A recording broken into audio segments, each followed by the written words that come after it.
To understand the consequences of Nixon's decision, we have to look back, way back. The gold standard, as we understand it today, was the dominant fiscal force for the vast majority of recorded history. Starting long before the birth of Christ, the idea of valuing goods and services based on an amount of gold was the cornerstone of commerce for more than 98% of the last 2,000 years. Unlike modern fiscal standards and policies, the gold standard was not created. It arose naturally out of mutual free market agreement. Since gold was in limited supply and high demand, it was seen as a universal medium for value that could not be manipulated by one party in a transaction. For example, the year is 150 AD, and I want to enter into an agreement in which I take 1 cow per month from your farm each month for the next year in exchange for my work. The problem is, I don't work on your farm.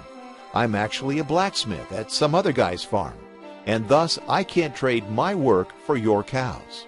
What we need is a convertible medium for value.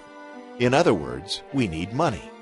The catch, however, is that we need the money to have worth in and of itself. I have to pay you something that has real value. If I simply give you a note that says I owe you for a cow, that note is only as good as my word. If I disappear the next day, you're holding the bag. Since we both agree that gold has value, and that its value is not something you or I can manipulate, it becomes the perfect medium for exchange. It becomes our money. We enter into a contract through which I pay you 1 ounce of gold per cow through the end of the year, and voila, a gold standard is born. That is free market economics at work. As the world's economy grew over time, the gold standard evolved with it. In the late 1800s, most nations operated on what's known as the classic gold standard. Under this system, nations fixed the value of gold to a specific amount of their local currency.